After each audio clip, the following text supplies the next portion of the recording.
got a lot of production from the bench today, and you needed it in a day with Pete being out. So what are your thoughts on how those guys played and the energy they gave you? Not just the production, but the energy they gave you. I did. I thought they were fantastic. I really do. You know, one of the things that we talked about that we just need is we need energy, consistent energy, and consistent production coming off the bench. And I thought Puff was really good. DeMarco, Jalen, Justin, whoever came off the bench, I thought they brought energy, they brought life, solid plays on both ends of the floor, and you know that's what we need. And they played extremely well today, and I was really proud of them. What went into Seth getting the start in Pete's place?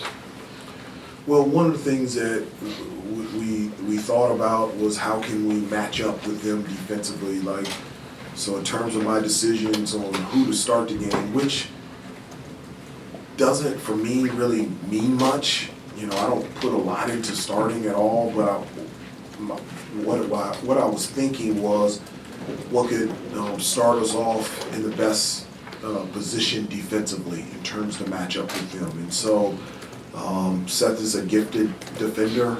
He played extremely well in the Wake Forest game, and we felt like we wanted to start the game like that. You mentioned Puff, huge game for him, season high 11 points. What did you like about what he did, and what do you think his role can be for this team? What would you like his role to be for this team? Well, what I loved about his game today was, you know, for him, it's he made shots today, but what Puff consistently we need him to consistently bring is that energy and that effort on both ends of the floor. He's like one of those guys that just get those 50-50 loose balls. He's a great offensive rebounder, and so that's an area where we desperately need to improve in terms of getting second chance opportunities. He's a guy with size that can play multiple positions, and we just need him out there to play consistent and to play well, and he played extremely well today, and I was really happy for him. Is there any sort of update on Pete you can give us? Yeah, he's like gets dramatically better every day, but he wasn't well enough to play today. So my hope is that he'll be ready to practice tomorrow. If not tomorrow, my expectation and hope is he'll practice on Monday and then be ready for Tuesday. But the thing with his back, there's two things. One, they had to get it to a place where the muscles would, relax. We're there now. Now just trying to keep his hips stable and aligned. That's the thing, held in place. And so if it can continue to be held in place, then that's the final step for him to play. And my hope is he'll be ready against Virginia on Tuesday night. You guys really picked it up defensively the last 10 minutes against Wake Forest. It seemed like today was a carryover to that. How happy were you to see that? I really was. One of the things that I told the team, particularly against Notre Dame, is that, and for everybody, but, we have to win our one-on-one matchups. And there has to be a competitive nature, a pride of I can guard my guy and I don't need any help. And I felt like everybody that played today took that challenge and really won their one-on-one matchup, and that helped us so much defensively from the standpoint of we didn't have to help. One of the things with Notre Dame is where they are so good at is when they get teams into rotations off a drive and kick, they're brilliant at it. And so, today, because of our one-on-one defense, we weren't in a lot of rotations. And for a team that shoots a lot of threes, I think they only took 18 threes today. It was because of our individual one-on-one defense and how good it was today. Caleb and RJ spoke about how easy they felt it was on the court because of Seth's ability to facilitate and find the open passes, the open lanes. Can you elaborate on what you've been seeing from him in practice, and also if a performance like this earned him a spot in the starting five, maybe in the next game? Well, one of the things that I love about Seth is many things. We've talked about how good he is on the defensive end and how gifted he is in guarding the ball. He's extremely athletic and quick, and he has the ability to defend as you can see, even bigger offensive players, it's very difficult to even post them up. And so he's really special on that end. And then on the offensive end, I think he's becoming more comfortable and more confident in terms of his ability to be able to get to the basket.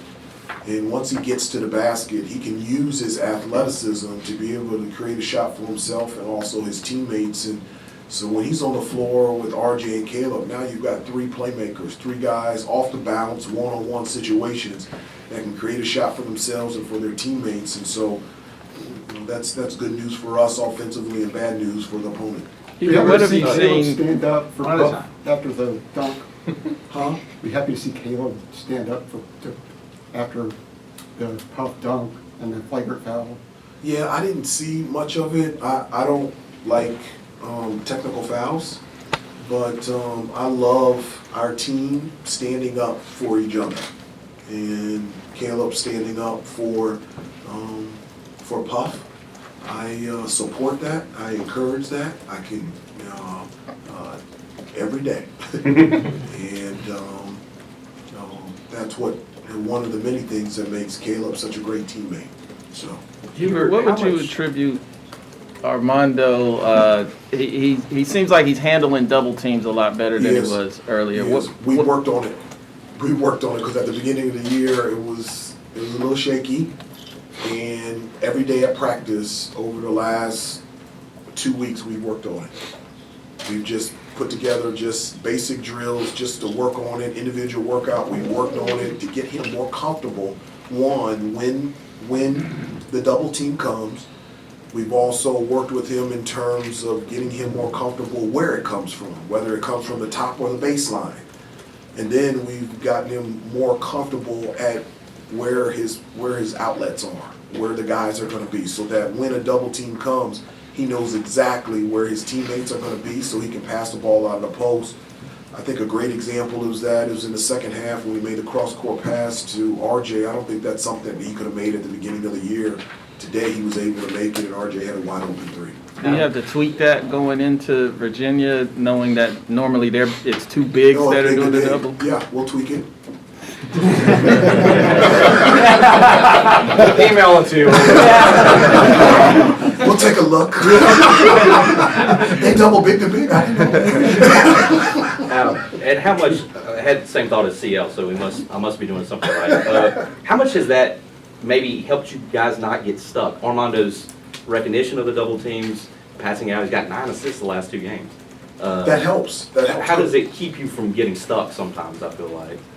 Oh, by working on it? Offensively, I'm saying like to get the ball moving and Well, it is. There's a number of parts, like in the first half, I'll give you an example where we didn't do it really well. He got double teamed in the post and everybody was spacing. Armando, I was open, but there was nobody cutting towards him. And so during the 30-second timeout, we talked about spacing, but we also talked about giving him an outlet. Well, the next time down, they double team, and that's when we hit Puff on the baseline. He was able to get that and one with the left-hand jump hook. And so there's growth there, and we're getting better, and Armando's getting better at recognizing when it's coming, where it's coming. And we've also tweaked and pivoted and adjusted some of our plays to put him in positions where he can't get double teamed. And so that's stuff that we've worked on and talked about as well. do you have designated, you're talking about drilling it in practice? Yes. You have designated double teamers, or they're like 2 guys that are always Well, in charge of no, that? it's like really scripted. I mean, it's like 5-on-5, and we know it's coming from the top. 5-on-5, we know it's coming from the bottom, and just to get him a little bit more familiar of where it's coming from, and then in individual work, just the footwork for him to be able to retreat, dribble, face up to his players so that he can clearly see how to get the ball out of the double team. And we also encourage him this: there's no double team if you really post deep in the paint. And so if you get closer to the basket, by the time they double team, it's already 2 points. So we've encouraged him to do that if you don't want to get double teamed. You've spoken a lot about Seth and Puff in the last few minutes, and I'm reminded at the start of the year you said a big emphasis was making sure you had a wider rotation this year. Yeah. How good do you feel about that rotation and how wide it can be as you move forward? Well, I think I like how many more guys that we're playing. I mean, The other game was at Wake Forest, we played 10 guys. Tonight, we played 9. And so, in order, I'll tell you this, and I said this to you guys before, there were 2 games last year where I felt like we were tired. And it was not the reason why we lost. The Virginia Tech in the ACC tournament and Kansas in the national championship game. And for us to be the best team for us to become, we have to have depth and we have to have guys that can come off the bench and give us consistent minutes. I think the cool thing about our team, it can come in many different directions. You know, today it was Puff and DeMarco. The other night it was Justin and Jalen. The next day it could be, Dontrez and Tyler. And so, as I said before, I'm an opportunity coach. You will always get a chance with me. Plain and simple, period, in the end. I just cannot guarantee you when, where, how, and the manner in which. So that when your number is called win, you have to be ready. And we have a team of guys that when their number is called, they'll be ready to perform. Hubert, A couple more. both after the Wake Forest game and tonight, we talk a lot about the 3-guard lineup, we talk a lot about Armando. What do you like about Leaky, especially offensively, as the connective guy when he's playing the 4 between those 2? Yeah, I like when he's aggressive. I do. You know, he's the best individual defender in the country, but I like when he's aggressive as well. You know, I like when he attacks the basket because he's long and he's athletic, and you know, when he's open, I want him shooting the basketball. And one of the places that he feels really comfortable is that corner 3. And so, you know, in our sets and our plays, a lot of times we have him right there where he feels most comfortable. And if he's open, I want him to shoot the ball. You know, because the more that Leaky doesn't take bad shots. You know, I tell people to be aggressive. You know, sometimes you tell somebody aggressive and you're like, whoa, you know, because they get all over the place. But for guys like Leaky, like he takes good shots. And so that's what we want for him. We want him to be aggressive on the offensive end. And latter part of the second half, he made some, definitive moves on the offensive end, and it really helped us. Take one more if there is one. Coach, overall, looking at this past week and the 2 wins, what can you say about this team's response? From the Pitt game? From the Pitt game to now, Yeah. sorry, I should have clarified Well, that. yeah, no, one of the things that I love about our guys is that we always get back up. And it's something that I talk to them about a lot, that in basketball this year with this team and in life, you're going to get knocked down. And you're going to have rainy days and speed bumps and potholes, and you can whine and complain and make excuses and point fingers and stay down, or you can get back up and continue to compete, continue to fight, continue to get better.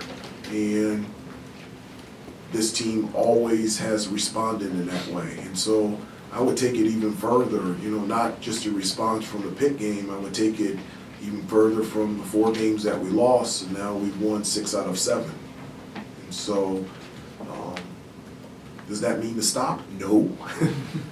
But that's a sign of a tough team, a resilient team, and that's the type of team that I love being associated and being around.